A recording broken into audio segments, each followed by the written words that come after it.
엄마가 없으니까 내 편은 아무도 없어. 차 안에서 남자는 아내의 휴대전화를 붙잡고 있었습니다. 아내가 매일 문자를 보낸 사람은 이미 세상을 떠난 친정엄마였죠. 아내는 살아있는 사람에게는 끝내 말하지 못한 걸 곁에 없는 사람에게만 보내고 있었습니다. 그 시간 연회장에서는 사람들이 웃으며 식사를 하고 있었죠. 아무도 몰랐습니다. 그 음식이 누군가의 몸을 갈아서 힘겹게 만든 것이라는 걸요. 남자는 그제야 깨달았습니다. 아내는 늘 혼자였다는 걸. 사연 시작 전 구독과 좋아요로 진심 어린 응원을 보내주세요. 그리고 어디서 듣고 계신지 댓글로 남겨주시면 그곳에도 큰 복이 깃들기를 바라겠습니다. 부산 해운대가 내려다 보이는 한정식집 5층 연회장은 오여사의 칠순 잔치로 화려하게 빛나고 있었어요. 바다를 향해 시원하게 뚫린 통유리 너머로는 저녁 노을이 번지고 있었고 연회장 안에는 웃음소리와 박수소리가 끊이질 않았죠. 오 여사님, 정말 젊어 보이세요. 그러게요. 혼자만 안 늙으시네. 비결이 뭐예요? 손님들은 앞다퉈 축하 인사를 건네며 사진을 찍느라 분주했어요. 화려한 한복을 입은 오 여사는 환하게 웃으며 일일이 악수를 나누고 있었고요. 연회장 한쪽에서는 친척들이 모여 담소를 나누고 다른 한쪽에서는 오 여사의 지인들이 음식을 맛보며 감탄사를 연발하고 있었죠. 이 음식 좀 보세요. 정말 정성이 가득하네요. 맞아요. 손이 얼마나 많이 갔겠어요. 상 위에는 색색의 전통 한정식이 정갈하게 차려져 있었어요. 정성스럽게 무친 나물, 윤기나게 졸인 고기까지 하나하나가 예술 작품 같았죠. 그런데 이상했어요. 이 화려한 자리 한가운데 가족석 한쪽에는 눈에 띄게 비어있는 자리가 하나 있었거든요. 오 여사의 시선이 그 빈자리를 향했어요. 웃고 있던 얼굴에 미세한 주름이 잡혔죠. 수연이는 왜 코빼기도 안 보여? 목소리에는 걱정보다는 불편함이 먼저 묻어났어요. 그 질문에 준혁이 앞으로 나섰어요. 정장을 말끔하게 차려입었지만 얼굴에는 피곤함이 역력했죠. 수연이 지금 응급실에 가 있어요. 말은 담담했지만 주머니에 찔러 넣은 그의 손은 가볍게 떨리고 있었어요. 응급실? 오 여사의 눈썹이 치켜 올라갔어요. 하필 오늘 같은 날에? 그 말에는 의심이 섞여 있었죠. 마치 진짜 아픈 게 맞기는 한 거야? 라고 묻는 것 같았어요. 바로 옆에서 큰 며느리가 낮게 말하듯 끼어들었어요. 에이, 조금만 참고 어머님 잔치 끝나면 갔어야지. 그 말은 작은 웃음과 함께 연회장 한쪽으로 번져나갔어요. 누군가는 고개를 끄덕이며 그러게 말이야라는 표정을 지었고 누군가는 좀 무리해서라도 와야 하는 거 아니야? 라는 시선을 보냈죠. 준혁은 그 시선들을 피하며 입술을 꽉 다물었어요. 변명하고 싶었지만 뭐라 말해도 소용없을 것 같았거든요. 이 사람들은 이미 결론을 내렸으니까요. 수연이는 성의가 없다. 시어머니 칠순잔치에 빠지다니. 잔치는 아무 일도 없다는 듯 계속됐어요. 사회자의 진행에 맞춰 식순이 흘러갔고 음식은 차례차례 나왔죠. 상은 빈틈없이 채워졌어요. 손님 하나가 감탄하며 말했어요. 음식이 참 다양하네요. 준비하시느라 고생 많으셨겠어요. 그러게요. 요즘 이런 한정식 보기 힘든데. 오 여사가 만족스럽게 웃으며 대답했어요. 며느리들이 잘해줬지 뭐예요. 며느리들이라고 했지만 사실 그 음식의 대부분은 한 사람의 손에서 나온 거였어요. 수연이 혼자서 밤을 새워가며 재료를 다듬고 새벽부터 일어나 조리하고 상차림까지 완벽하게 준비해뒀죠. 그런데 그 사람의 이름은 한 번도 언급되지 않았습니다. 그저 며느리들 중 하나로 스쳐 지나갔죠. 사람들은 즐거워 보였고 오 여사는 행복한 미소를 띠고 있었죠. 하지만 그 한가운데서 준혁의 시선은 점점 더 차갑게 가라앉고 있었어요. 이 자리가 정말로 누군가를 축하하는 자리일까요? 아니면 늘 같은 사람의 희생 위에 세워진 자리일까요? 준혁은 천천히 숨을 내쉬었어요. 그리고 조용히 깨달았습니다. 이 잔치가 시작되기 훨씬 전부터 이미 무언가가 잘못 흘러오고 있었다는 거요. 준혁은 더 이상 답답한 공기를 견딜 수 없었습니다. 연회장 안은 웃음소리로 가득했지만 그 웃음이 그를 점점 더 숨막히게 만들었죠. 잠깐 바람 좀 쐬고 올게요. 누구에게랄 것도 없이 중얼거리며 자리에서 일어났어요. 연회장 밖 복도는 안과는 완전히 다른 세상이었어요. 바닷바람이 스치는 조용한 공간, 멀리서 파도 소리가 희미하게 들려왔고 복도 창문 너머로는 어두워진 바다가 보였어요. 준혁은 창가 쪽으로 걸어가 두 손을 난간 위에 얹었어요. 차가운 금속의 감촉이 손바닥에 전해졌죠. 깊게 숨을 들이마시며 눈을 감았습니다.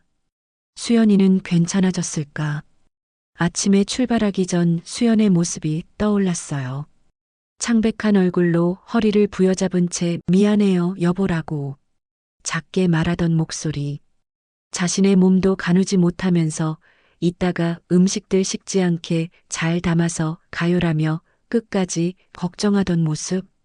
준혁의 가슴이 먹먹해졌어요. 그때였습니다. 뒤쪽에서 낮은 목소리들이 겹쳐 들려왔죠. 익숙한 목소리였어요. 준혁은 몸을 돌리려다 멈췄습니다. 바로 형과 형수였죠. 아니 근데 말이야. 형수의 목소리가 먼저 들렸어요. 코웃음을 치듯 말하고 있었죠. 동서, 진짜 아픈 거 맞아? 난 솔직히 꾀병 같던데. 준혁의 발걸음이 그 자리에 얼어붙었어요. 형수의 말투에는 조심도 망설임도 없었어요. 그저 오래 쌓아둔 생각을 드디어 편하게 꺼내는 사람처럼 자연스러웠죠. 그러니까 재수 씨 그렇게 안 봤는데 형이 낮게 웃으며 맞장구 쳤어요. 음식 그거 좀 하라고 했다고 시위하는 건가? 할 줄 아는 게 그거밖에 없으니까 그거라도 하라는 건데 형수는 웃음을 섞어 말을 이었어요. 하여간 아주 야가 빠졌어. 그 말이 복도에 낮게 울렸어요.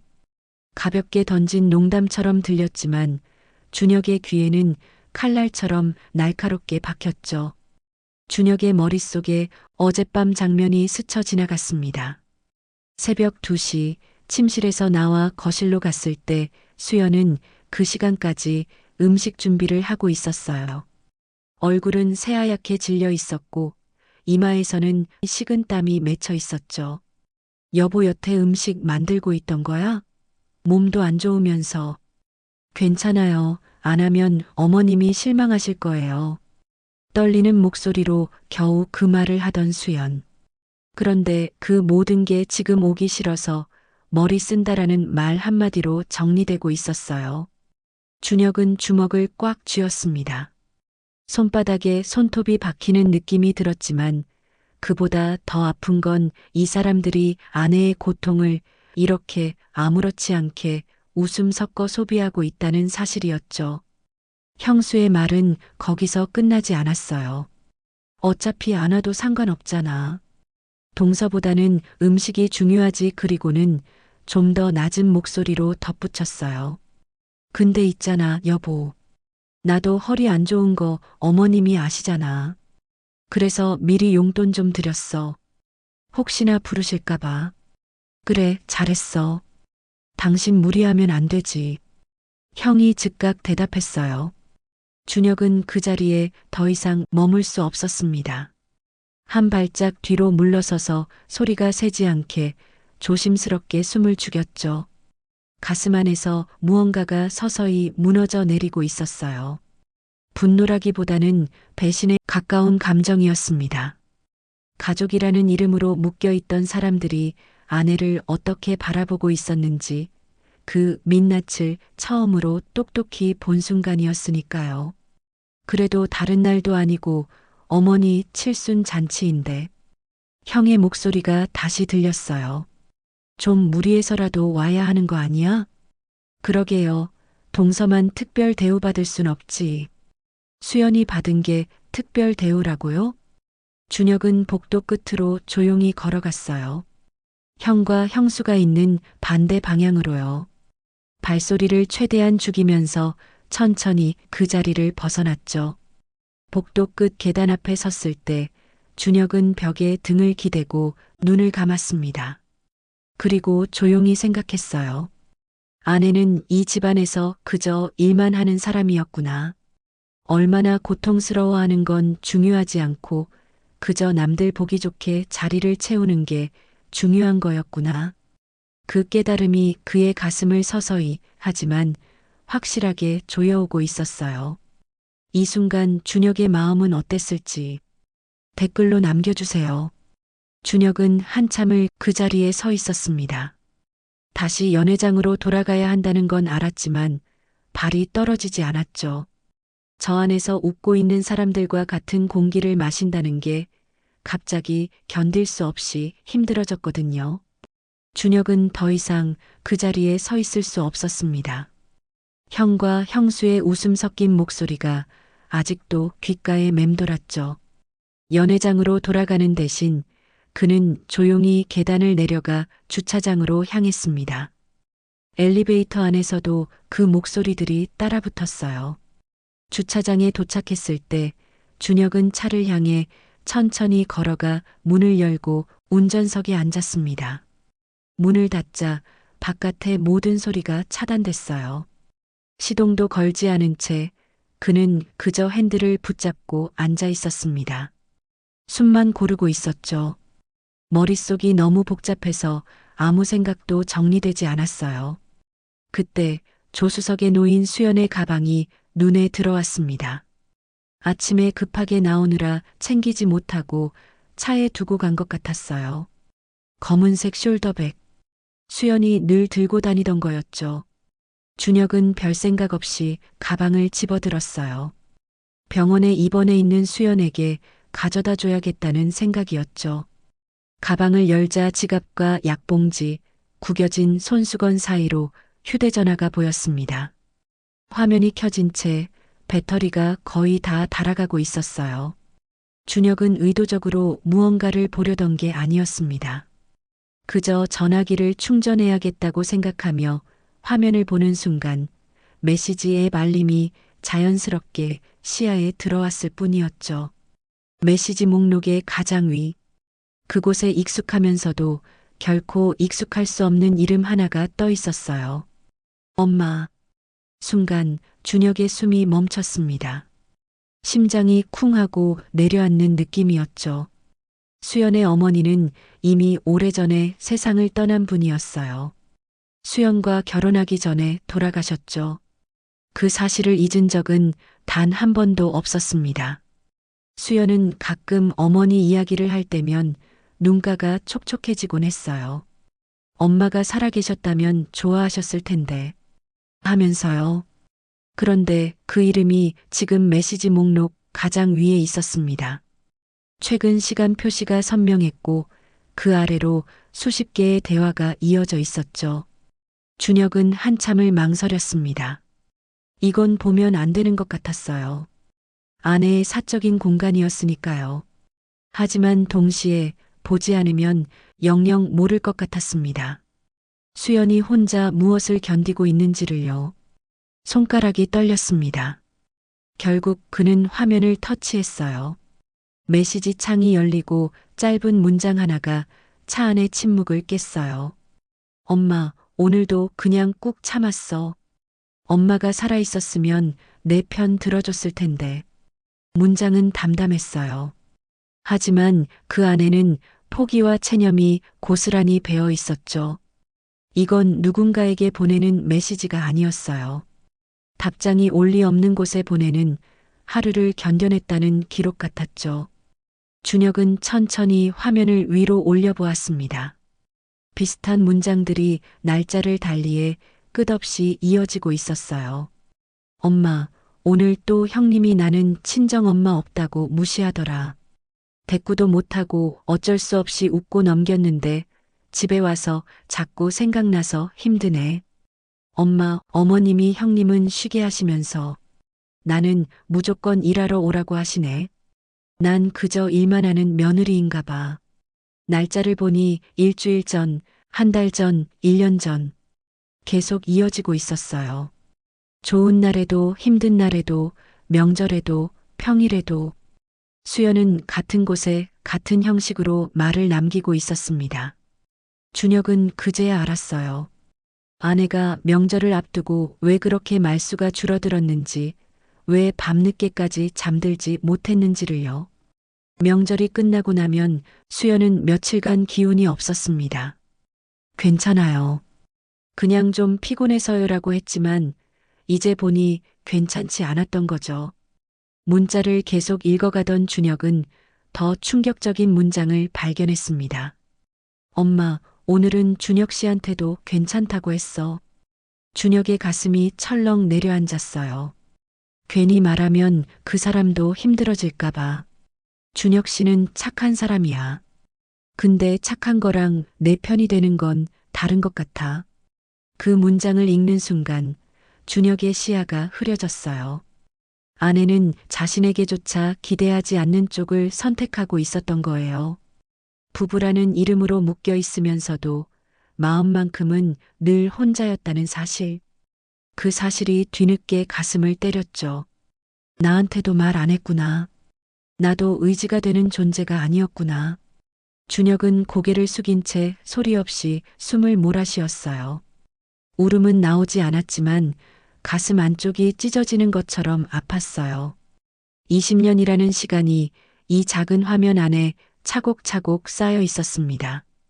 그 시간 동안 자신은 너무 많은 장면에서 외면하고 있었어요. 준혁의 눈에서 마침내 눈물 한 방울이 떨어졌습니다. 핸들 위로 뚝 떨어진 그 눈물은 금세 번져나갔죠. 이 메시지들은 과거의 기록이 아니었어요. 지금도 이어지고 있는 수연의 하루였고 누군가에게 닿지 못한 채 허공에 머물러 있던 말들이었어요. 준혁은 휴대전화를 꼭 쥔 채 한동안 움직이지 못했습니다. 그리고 처음으로 분명하게 느꼈어요. 이제는 모른 척할 수 없다는 걸요. 이 문자들은 읽고 잊어버릴 수 있는 이야기가 아니라는 사실을 그는 너무 늦게, 너무 뒤늦게 깨닫고 있었습니다.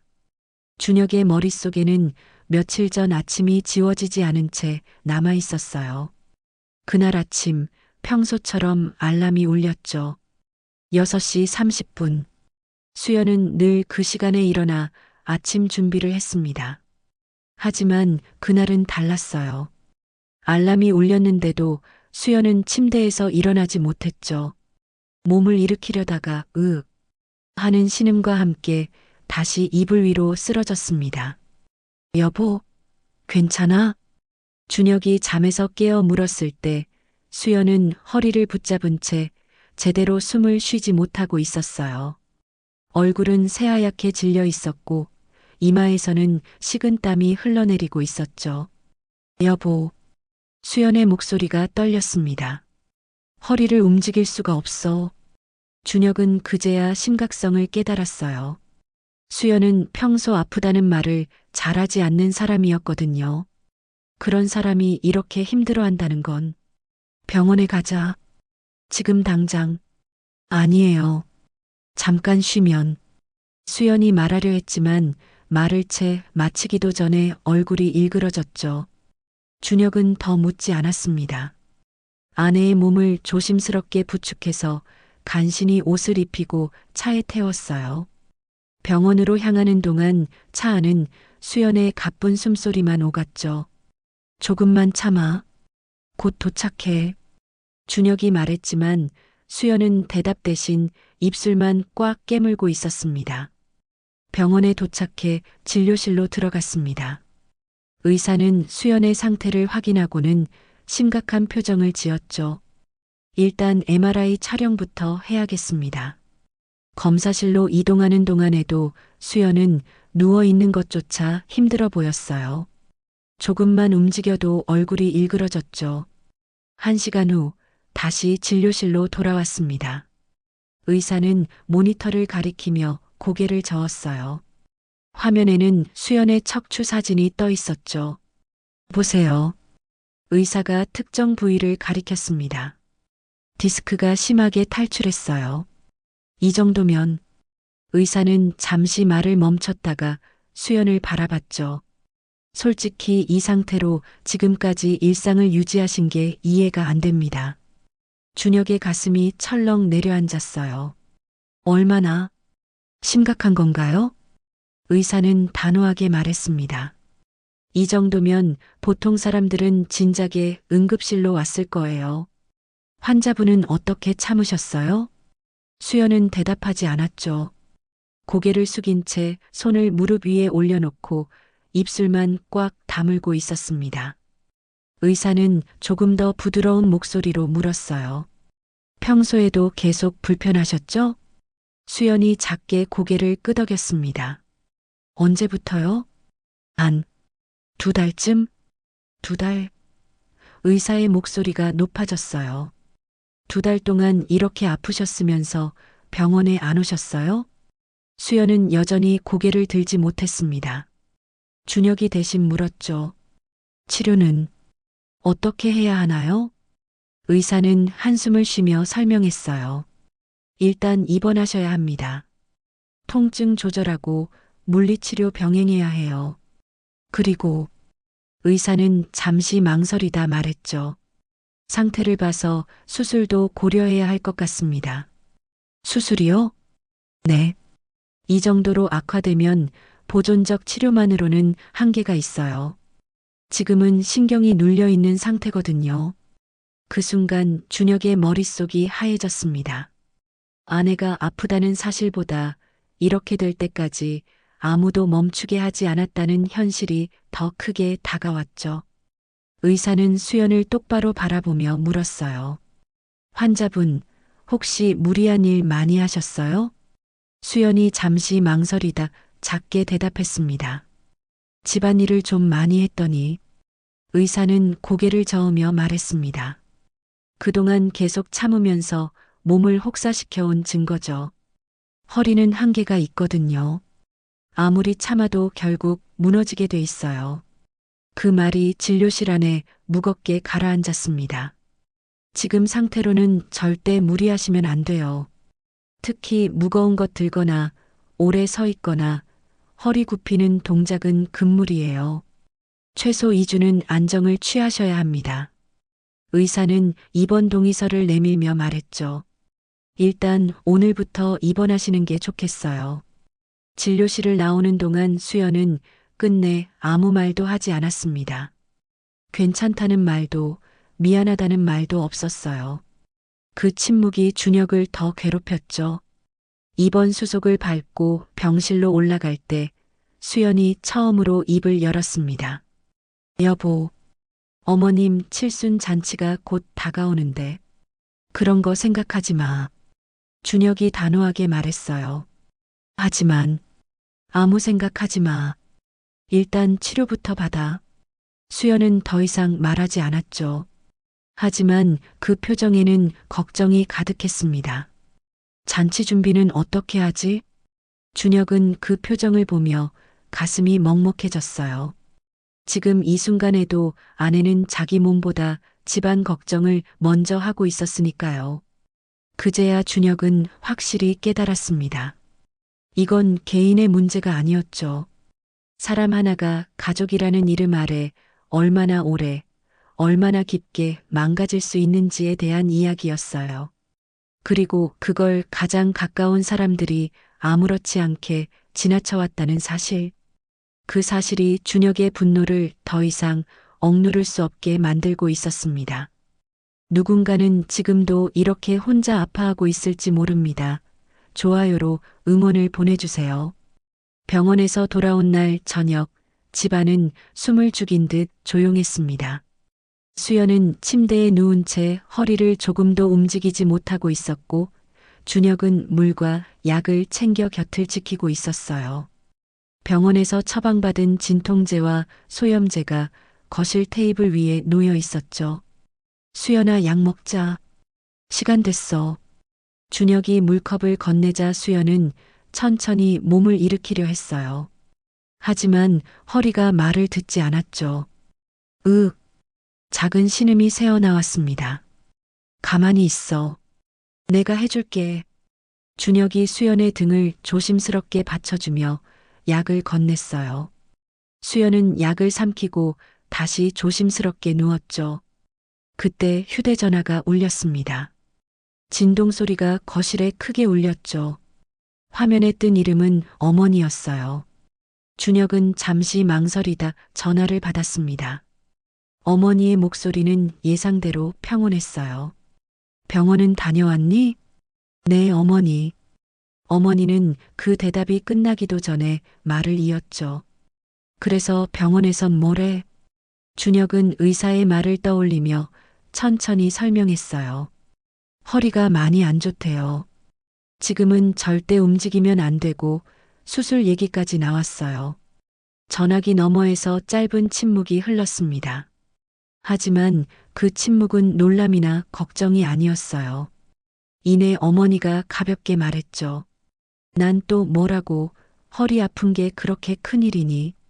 준혁의 눈썹이 미세하게 찌푸려졌습니다. 나도 젊었을 때 허리 아팠는데도 바질 나가고 다 했다. 어머니의 목소리는 태연했어요. 마치 수연의 상태가 별것 아니라는 듯이요.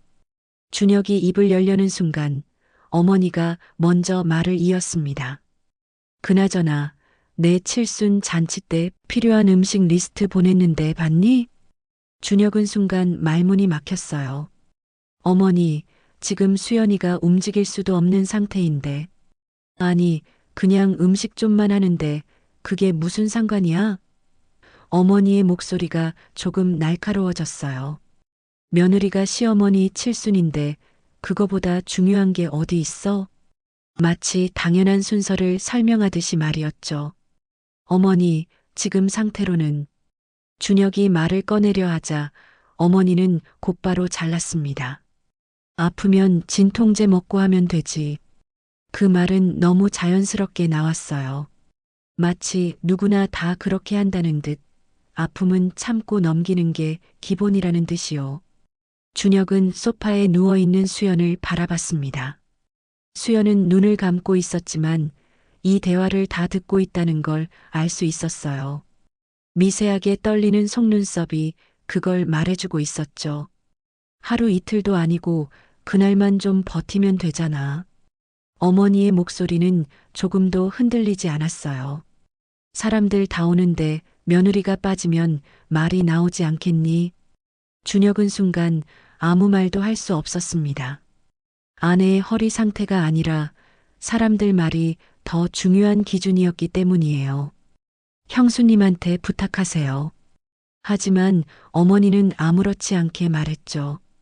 큰 며느리는 나이도 있고 몸도 안 좋으니까 무리시키면 안 돼. 준혁은 입술을 꽉 깨물었어요. 형수는 골프도 다니고 필라테스도 다니는 사람이었거든요. 그런데 명절이나 집안 행사 때는 몸이 안 좋다며 굳은 일은 마다했습니다. 그리고는 결론처럼 덧붙였죠. 이번에도 수연이가 해야지. 우리 집안일은 늘 그래왔잖니. 늘 그래왔다는 말.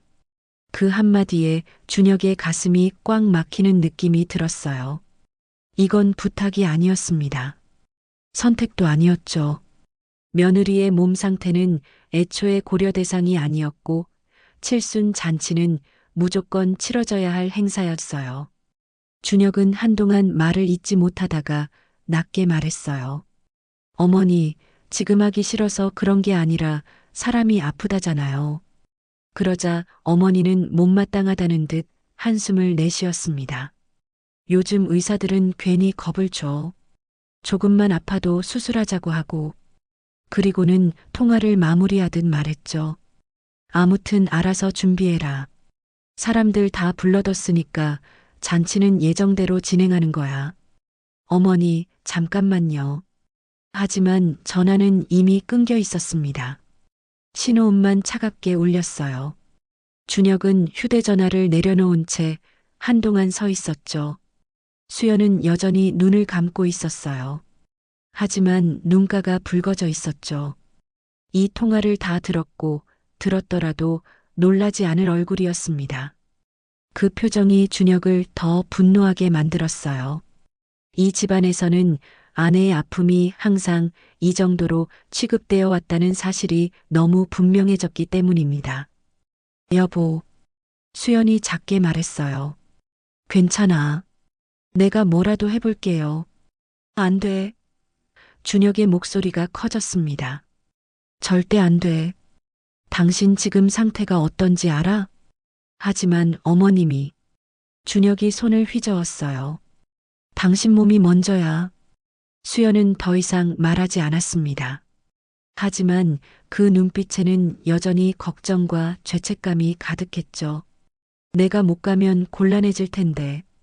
어머님이 실망하실 텐데. 준혁은 그 눈빛을 읽을 수 있었어요. 그 순간 준혁은 처음으로 확실히 느꼈습니다. 이제는 설명하거나 설득해서 끝날 문제가 아니라는 걸요. 그리고 그날 밤 준혁이 잠깐 잠든 사이에 수연은 결국 부엌으로 향했습니다. 준혁은 깊은 잠에 빠져 있었어요. 병원 다녀오고 어머니와 통화하느라 긴장했던 몸이 풀리면서 피로가 한꺼번에 몰려온 거였죠. 침대 옆에 놓인 시계는 새벽 2시를 가리키고 있었습니다. 얼마나 잤을까요?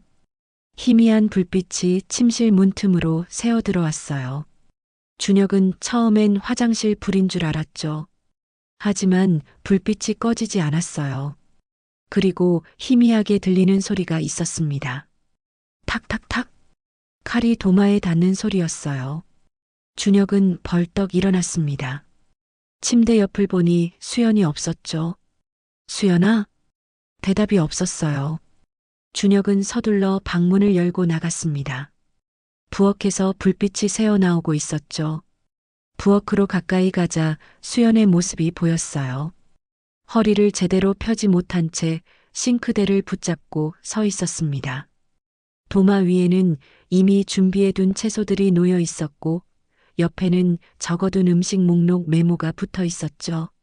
메모지에는 빼곡하게 적힌 음식 이름들이 있었어요. 체크 표시가 된 것도 있었고 아직 안 된 것도 있었죠. 수연아, 지금 뭐 하는 거야? 준혁이 다급하게 다가가자 수연이 깜짝 놀라며 돌아봤어요. 얼굴은 창백했고 이마에는 땀이 송골송골 맺혀 있었습니다. 여보, 깼어? 지금 이게 무슨 짓이야? 준혁이 가까이 다가오자 수연이 살짝 몸을 돌렸어요. 그 순간 하는 신음이 새어나왔죠. 허리가 삐끗한 거였습니다.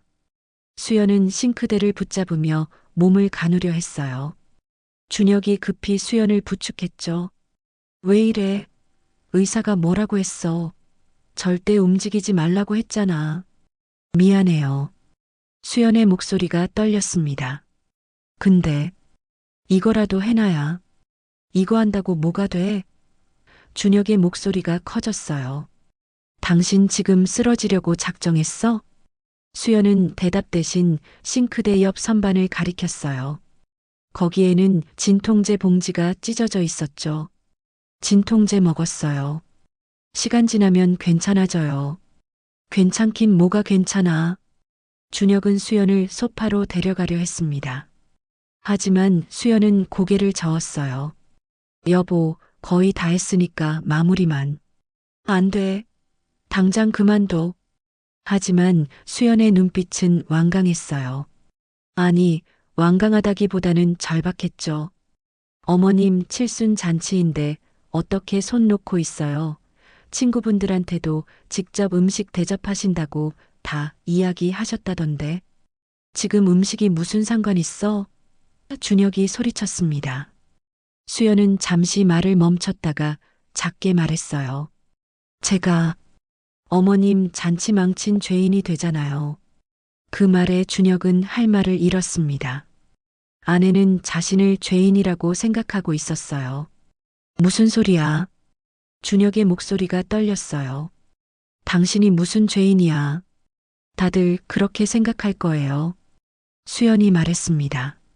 며느리가 시어머니 칠순 잔치에 아무것도 안 했다고.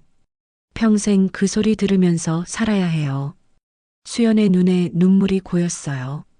준혁은 그 순간 가슴이 무너지는 것을 느꼈습니다.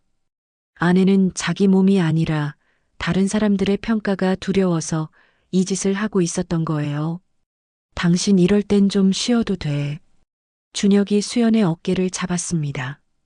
지금 아픈 사람이야. 아픈 게 잘못이야? 그 말을 하던 순간이었습니다. 수연의 몸이 앞으로 휘청거렸어요. 손에 들고 있던 국자가 바닥에 떨어졌죠. 쾅! 둔한 소리와 함께 수연의 몸이 싱크대에 부딪혔습니다. 그리고 그대로 바닥으로 무너져 내렸어요. 수연아. 준혁이 달려가 수연을 붙잡았습니다. 수연의 얼굴은 핏기가 싹 가셔 있었고 눈은 초점을 잃고 있었죠. 여보, 미안해요. 수연이 가까스로 말했습니다. 그 말을 마지막으로 수연의 몸에서 힘이 빠졌어요. 수연아, 정신 차려. 준혁은 수연을 흔들었지만 반응이 없었습니다. 맥박을 확인했어요.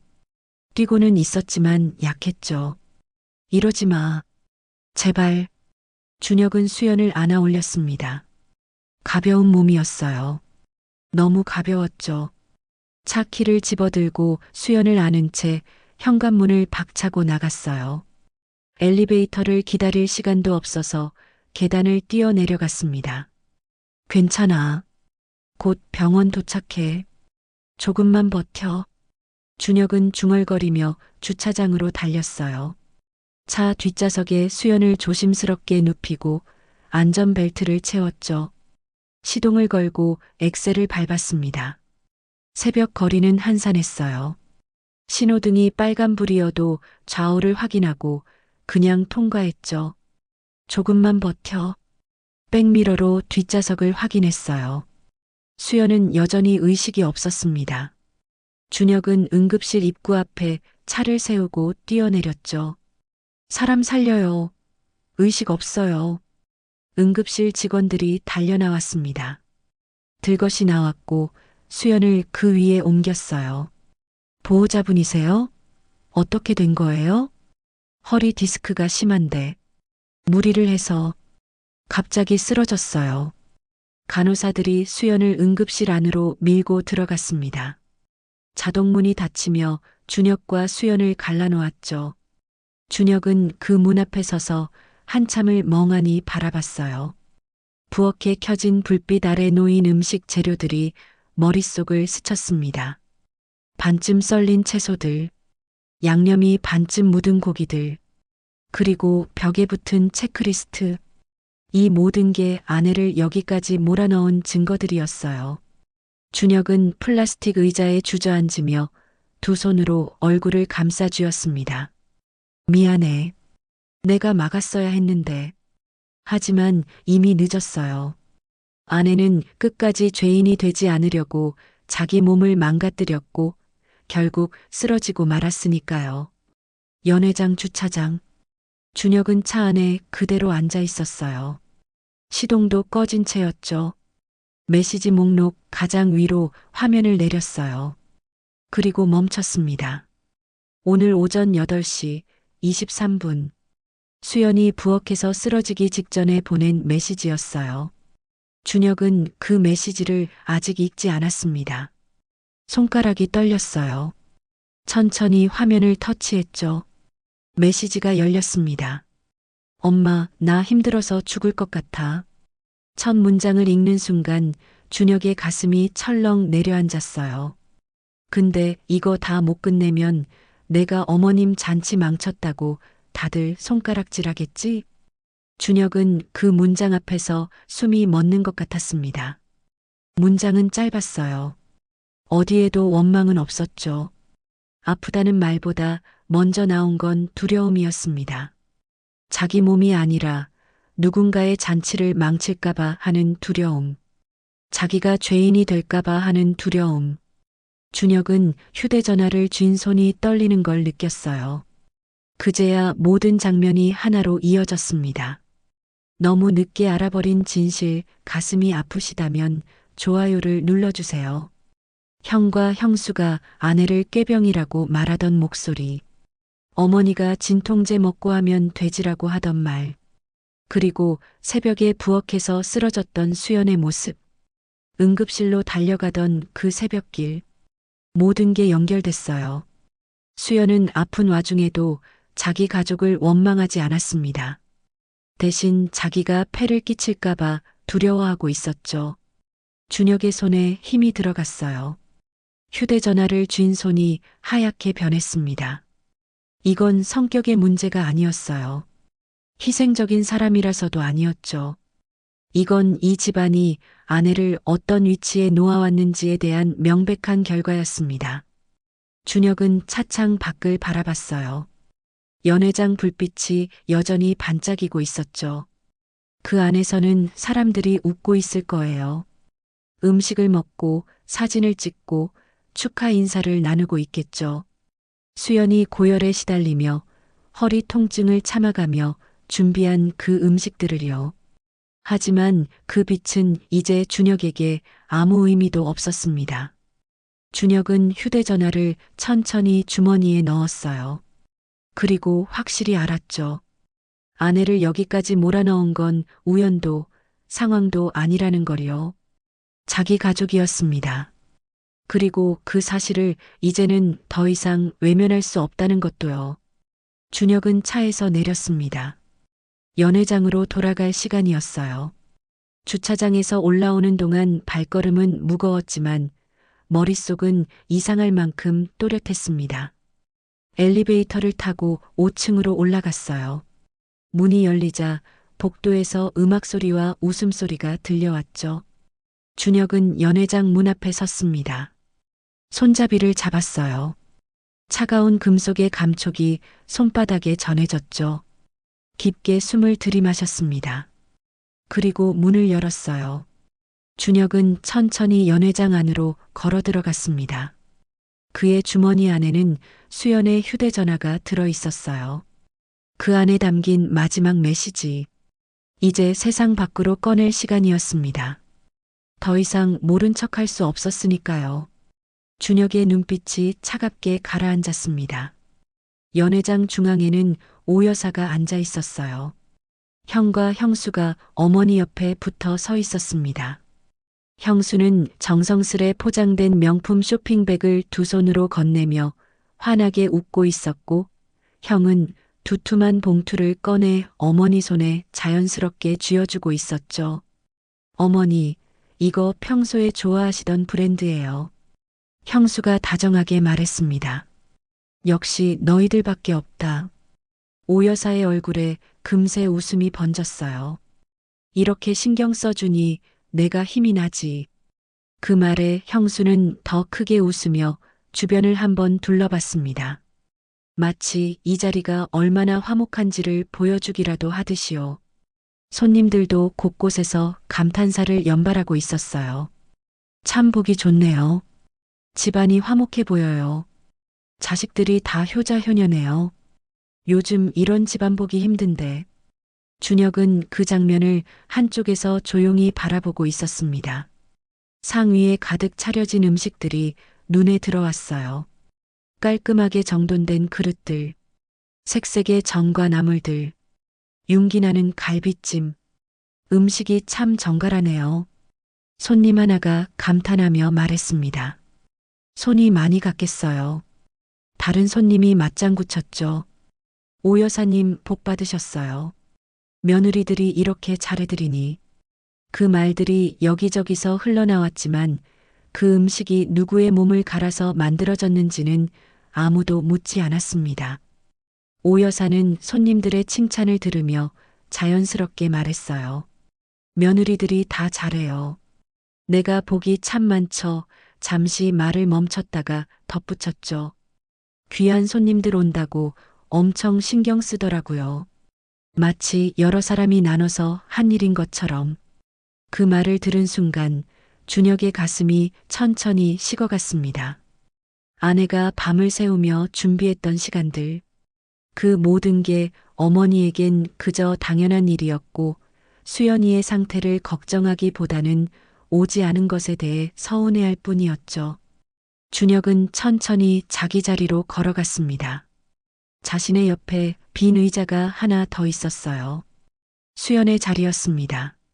준혁은 그 빈 의자를 물끄러미 바라봤어요. 형수가 준혁을 보더니 작게 말했습니다. 동서는 좀 어때요? 많이 아파요? 목소리는 걱정하는 듯 했지만 눈빛에는 진심이 없었어요. 준혁은 대답하지 않았습니다. 뭐, 하루만 참으면 됐을 텐데. 형이 낮게 웃으며 끼어들었어요. 중요한 날인데 말이야. 그 말에 준혁의 주먹이 테이블 아래에서 꽉 쥐어졌습니다. 그때 사회자의 목소리가 연회장에 울려 퍼졌어요. 자, 이제 식사도 충분히 하셨을 테니 본격적으로 행사를 진행하겠습니다. 박수가 터져 나왔습니다. 오늘의 주인공, 오 여사님께서 70년을 사시면서 쌓아온 지혜와 사랑을 자식분들이 이어받고 계신데요. 사회자는 대본을 읽듯 부드럽게 말을 이었어요. 이제 자식분들의 축사 시간이 있겠습니다. 먼저 큰아드님이신 박준성 씨부터 말씀 부탁드립니다. 형이 자리에서 일어났습니다. 단상으로 걸어가며 손님들에게 미소를 보냈죠. 어머니, 칠순을 진심으로 축하드립니다. 형의 목소리는 안정적이었어요. 저희 가족 모두 어머니 덕분에 이렇게 행복하게 살고 있습니다. 박수가 나왔습니다. 앞으로도 건강하게 오래오래 저희 곁에 계셔 주십시오. 형의 축사는 무난하게 끝났어요. 사람들은 다시 박수를 쳤고 형은 만족스러운 얼굴로 자리로 돌아왔죠. 다음은 둘째 아드님 박준혁 씨의 축사입니다. 순간 연회장이 조용해졌어요. 사람들의 시선이 준혁에게로 쏠렸습니다. 준혁은 천천히 자리에서 일어났어요. 의자를 밀 때 난 작은 소리가 유난히 크게 들렸습니다. 단상으로 걸어가는 동안 여러 시선이 따라붙었지만 준혁의 표정은 흔들리지 않았어요. 주머니 안에서 수연의 휴대전화가 만져졌습니다. 준혁은 그것을 꺼내지 않았어요. 아직은요. 단상에 올랐습니다. 조명이 얼굴을 비췄어요. 연회장의 웃음소리는 조금씩 잦아들었고 사회자가 마이크를 건네며 웃었어요. 따뜻한 축사 부탁드립니다. 준혁은 마이크를 받았습니다. 그리고 연회장을 천천히 둘러봤어요. 웃고 있는 손님들, 기대에 찬 얼굴들, 그리고 텅 빈 수연의 자리. 준혁의 시선은 어머니를 향해 있었습니다. 조금 전까지만 해도 선물을 받으며 만족스러워하던 표정. 그 얼굴을 한 번 더 눈에 담은 뒤 준혁은 마이크를 입 가까이 가져갔습니다. 심장이 두근거렸어요. 하지만 목소리는 떨리지 않았습니다. 오늘 칠순 잔치는 준혁이 잠시 말을 멈췄습니다. 그리고 분명하게 말했어요. 여기서 끝입니다. 순간 연회장이 얼어붙었어요. 박수를 치려던 손들이 공중에서 멈췄고 웃음 짓던 입들이 굳어졌죠. 사회자가 당황한 표정으로 준혁을 바라봤습니다. 네, 지금 뭐라고? 오 여사가 의자에서 일어났어요. 얼굴이 순식간에 굳어졌죠. 준혁아, 지금 무슨 소리야? 다들 놀라시잖아. 목소리가 떨렸습니다. 분노보다는 당황이 먼저 섞여 나왔어요. 준혁은 어머니를 똑바로 바라봤습니다. 오늘 식사 다들 맛있게 하셨죠? 그 음식들 제 아내가 혼자서 준비하다가 쓰러져 지금 응급실에 가 있습니다. 그 말에 연회장이 술렁였어요. 뭐라고? 쓰러졌다고? 손님들 사이에서 웅성거림이 커졌습니다. 형이 자리에서 벌떡 일어났어요. 너 지금 무슨 짓이야? 제정신이야? 형의 목소리는 다급했습니다. 준혁은 형을 향해 고개를 돌렸어요. 형님. 준혁의 목소리는 차가웠습니다. 제 아내가 꾀병 부린다고 하셨죠? 형의 얼굴이 하얗게 변했어요. 아니, 그건 복도에서 형수님이랑 나눈 대화 제가 다 들었습니다. 형수가 벌떡 일어나 손을 흔들었어요. 그건 오해예요. 우리가 그런 의도로 한 말이 아니라. 그럼 무슨 의도였습니까? 준혁이 물었습니다. 형수는 입을 열었다 다물었어요. 오 여사가 단상 쪽으로 걸어왔습니다. 준혁아, 지금 당장 내려와. 손님들 계신 데서 이게 무슨 짓이야? 창피하게. 어머니의 목소리는 떨리고 있었지만 여전히 명령조였어요. 준혁은 움직이지 않았습니다. 어머니. 준혁의 목소리가 연회장에 울려 퍼졌습니다. 수연이가 쓰러졌다는데 걱정은 하나도 안 되세요? 오 여사가 입술을 떨었어요. 그는 주머니에서 수연의 휴대전화를 꺼냈습니다. 오늘 이 자리에 오지 못한 제 아내가 있습니다. 연회장 여기저기서 작은 웅성거림이 일었습니다. 하지만 준혁은 시선을 피하지 않았어요. 그래서 제 아내가 남긴 말을 제가 대신 전하려고 합니다. 앞줄에 앉아있던 형이 고개를 들었어요. 형수의 표정이 순간 굳어졌죠. 오 여사도 미묘하게 눈빛이 변했습니다. 준혁은 휴대전화 화면을 내려다봤습니다. 마이크를 쥔 손에 힘이 들어갔고 그는 더 이상 망설이지 않았습니다. 엄마, 시댁에 가면 나는 보이지 않는 사람이 되는 것 같아. 한편으로는 가족이 아닌 그저 일꾼이 필요했었나 싶고 첫 문장이 연회장 안에 울려 퍼지자 공기가 눈에 띄게 가라앉았어요. 누군가는 고개를 들었고 누군가는 숟가락을 내려놓았습니다. 준혁은 휴대전화를 내려다본 채 계속 읽어내려갔어요. 아프다는 말을 해도 괜히 분위기 흐릴까봐 그냥 넘겼어. 그냥 내가 참으면 아무 일 없는 거겠지? 그 문장을 읽는 순간 여기저기서 작은 숨소리가 새어나왔어요. 제가 미쳤나? 지금 당장 그만둬. 오 여사가 자리에서 벌떡 일어나며 소리쳤습니다. 목소리는 떨렸고 분노와 당황이 뒤섞여 있었어요. 하지만 준혁은 마이크를 내려놓지 않았습니다. 어머니를 똑바로 바라보며 말했죠. 제 아내는 20년 동안 이런 말들을 혼자 삼키며 살았습니다. 털어놓을 사람조차 없어서 돌아가신 장모님에게 문자를 보내면서요. 그건 수연이가 유난히 예민한 거야. 오 여사가 손을 휘저었어요. 다들 그렇게 살아. 며느리 노릇이 원래 그런 거지. 시댁이 마냥 편하면 그게 이상하지. 아니요, 그렇게 살면 안 되는 겁니다. 준혁의 목소리는 차분했지만 단호했어요. 형이 자리에서 일어났습니다. 준혁아, 이건 너무 심한 거 아니냐? 어머니 생신인데 이게 무슨 짓이야? 손님들도 계신 자리에서 예의 없게. 준혁이 형을 바라봤어요. 형님, 복도에서 하신 말씀 기억하십니까? 형의 얼굴이 순간 굳었습니다. 제 아내한테 오기 싫어서 머리 쓴 거라고 하셨죠. 형수가 급히 말을 끊었어요. 그건 그냥 한 말이었어요. 진짜 그렇다는 게 아니라. 진짜가 아니면 왜 그런 말을 하셨습니까? 준혁이 물었습니다. 형수님도 같은 며느리지만 수연이랑 같은 입장이라고 생각하세요? 형수는 입을 다물었어요. 준혁은 다시 휴대전화를 들어 올렸습니다. 이 문자들 중에는 형수님 얘기도 나옵니다. 명품 가방 이야기하시면서 제 아내 가방을 비웃으셨다고요. 형수의 얼굴이 새하얗게 변했어요. 준혁이 말을 이었어요.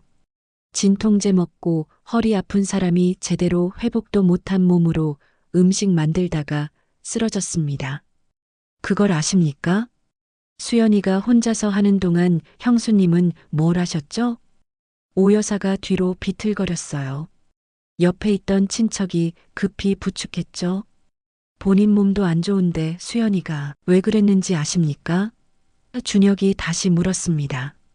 어머니 잔치 음식 준비해야 돼서요. 약 먹고 하는 게 뭐가 어렵다고 며느리라면 그 정도는 해야 한다고 해서요. 나는 그렇게까지 하라고 한 적 없어. 오 여사의 목소리가 떨렸어요. 안 해도 된다고는 말하지 않으셨죠. 준혁이 조용히 말했습니다. 오 여사는 아무 말도 하지 못했어요. 준혁은 마지막 메시지를 읽었습니다. 나 허리가 끊어질 것 같아. 근데 이거 다 못 끝내면 내가 어머님 잔치 망쳤다는 소리를 계속 듣게 되겠지? 그 문장이 연회장에 울려 퍼지는 순간 오 여사의 다리에 힘이 풀렸어요. 뒤에 있던 의자에 주저앉았죠. 제 아내는 아픈 것보다 손가락질 당하는 게 더 무서웠습니다. 그게 이 집안이 제 아내를 대한 방식입니다. 준혁은 휴대전화를 주머니에 넣었습니다. 저는 오늘 이 자리에서 한 가지만 확실히 말씀드리겠습니다. 연회장이 다시 한번 조용해졌어요. 20년 동안 제 아내는 이 집안의 며느리로 살았습니다. 준혁의 목소리가 낮아졌어요. 하지만 저는 제 아내가 며느리이기 전에 제 아내라는 걸 잊고 있었습니다. 오 여사가 고개를 들었습니다. 저는 남편이었어야 했는데 저도 이 집안의 아들이었습니다. 준혁이 말을 이었어요. 제 아내를 지켜야 했는데 이 집안의 평화를 지키려고만 했습니다. 그래서 저 역시 아내가 얼마나 힘들어하고 있는지 몰랐어요. 그래서 오늘부로 저는 선택하려고 합니다. 준혁이 연회장을 한번 둘러봤습니다. 이제는 아들이 아니라 남편으로 살겠습니다. 준혁아, 오 여사가 떨리는 목소리로 불렀어요. 앞으로 어떤 집안 행사도 참여하지 않겠습니다. 준혁이 분명하게 말했어요. 여러분이라면 어떻게 하셨을까요? 댓글로 남겨주세요. 20년 동안 제 아내 혼자 짊어졌던 짐을 이제는 그동안 편하게 지내셨던 분들이 나눠서 지시면 됩니다. 이 자식이 지금 형이 앞으로 나서려 했지만 주변 사람들이 말렸어요. 준혁은 형을 바라보며 말했습니다. 형님도 이제 큰아들 역할 제대로 하셔야죠.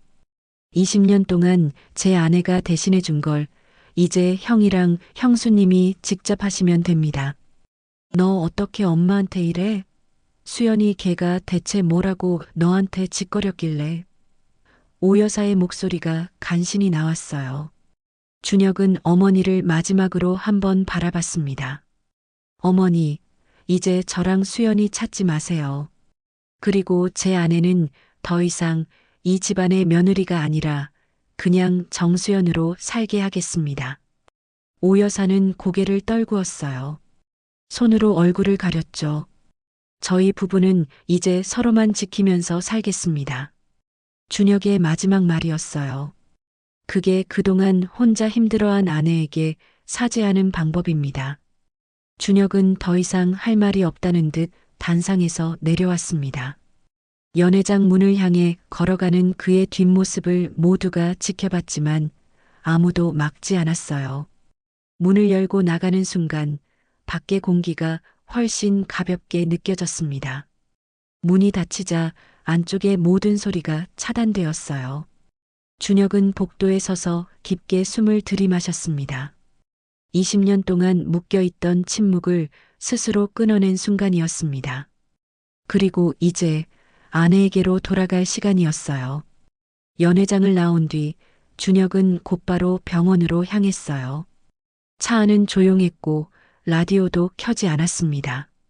조금 전 연회장에서 했던 말들이 머릿속에서 반복됐지만 후회는 없었어요. 다만 한 가지 생각이 계속 맴돌았죠. 너무 늦게 깨달은 건 아닐까? 병원 주차장에 도착해 차에서 내리는 순간 준혁은 발걸음을 잠시 멈췄어요. 형과 형수, 어머니의 얼굴이 아니라 아무 말 없이 고개만 끄덕이던 자신의 모습이 먼저 떠올랐기 때문입니다.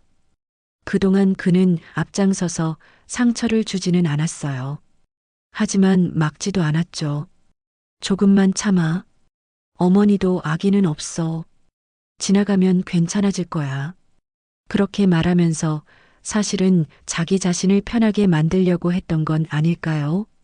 병동으로 올라가는 동안 복도의 형광등 불빛이 유난히 차갑게 느껴졌습니다.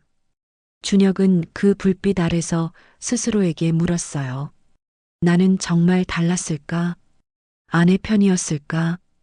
병실 문 앞에 섰을 때 준혁은 쉽게 문을 열지 못했어요. 아내가 견뎌온 시간 속에 자신도 함께 서 있었다는 사실, 그 무게가 문손잡이를 잡은 손을 무겁게 만들었습니다. 깊게 숨을 들이마시고 문을 열었어요. 병실 안은 고요했습니다.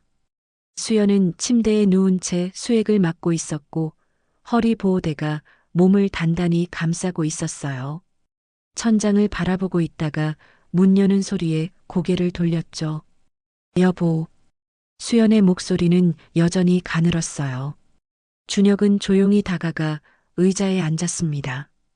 그리고 아내의 손을 조심스럽게 잡았어요. 차가운 손끝이 그의 손바닥에 닿는 순간 그동안 자신이 얼마나 많은 순간에서 눈을 돌려왔는지가 한꺼번에 밀려왔습니다. 준혁은 한참을 아무 말도 하지 못했어요. 그저 아내의 손을 쥔 채 고개를 숙이고 있었죠. 잔치는 잘 끝났어요? 수연이 조심스럽게 물었습니다. 준혁은 고개를 들어 아내를 바라봤어요. 그리고 작게 웃었습니다. 쓸쓸한 웃음이었죠.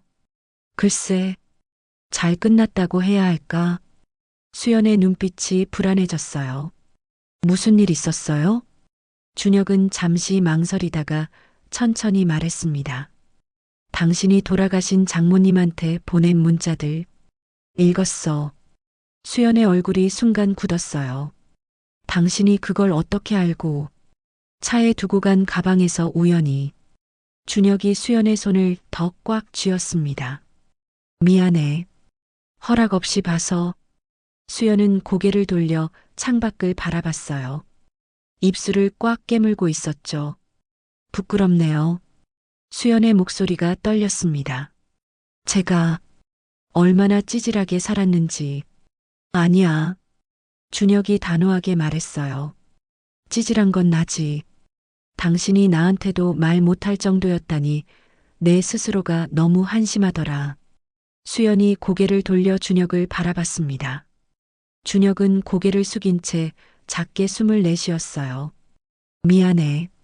이번엔 쉽게 꺼낸 말이 아니었습니다. 그동안 나도 다르지 않았어. 무슨 소리예요? 아무 말 안 하는 게 당신 편인 줄 알았어. 준혁의 목소리가 떨렸어요. 근데 그게 아니었어. 그냥 내가 편한 쪽을 선택했던 거야. 수연은 아무 말도 하지 않았습니다. 당신이 참으면 집안이 편했으니까. 당신이 웃으면 어머니가 편했으니까. 준혁이 말을 이었어요. 나도 그게 편했던 거야. 준혁은 수연의 손을 놓지 않은 채 낮은 목소리로 계속 말했습니다. 준혁이 쓴웃음을 지었어요. 그렇게 말하면서 사실은 나한테 하는 말이었어. 당신을 위로한 게 아니라 나를 위로했던 거야. 수연의 눈에 눈물이 고였어요. 그래서 오늘 준혁이 잠시 말을 멈췄다가 다시 이었습니다. 당신이 그동안 못한 말들 내가 모든 사람 앞에서 대신하고 왔어. 수연의 눈이 커졌습니다. 뭐라고요? 당신이 그동안 혼자 삼켰던 말들을 다 꺼냈어. 준혁이 수연을 똑바로 바라봤습니다. 이제 더 이상 당신 혼자 짊어지지 않아도 돼. 여보. 수연의 목소리가 떨렸어요. 그럼 어머님은, 집안 사람들은 이제 상관없어. 준혁이 조용히 말했습니다. 우리 거기 안 갈 거니까. 수연은 믿을 수 없다는 표정으로 준혁을 바라봤어요. 나 오늘 선언하고 왔어. 준혁이 말했습니다. 앞으로 부양도, 명절도, 집안 행사도 안 한다고. 그동안 당신이 며느리 노릇하느라 고생한 거 이제 끝이야. 하지만 수연이 말하려 했지만 준혁이 먼저 말을 이었어요. 당신은 며느리이기 전에 내 아내야. 나도 아들이기 전에 당신 남편이고. 준혁의 목소리는 확고했습니다. 앞으로는 진짜 남편으로 당신 편으로 살게. 제대로. 수연의 눈에서 눈물이 흘러내렸어요. 이제는 뒤에서 모르는 척 하지 않을게. 준혁이 수연의 손을 꽉 쥐었어요. 절대 당신 혼자 두지 않을게. 수연은 한참을 울다가 작게 고개를 끄덕였습니다.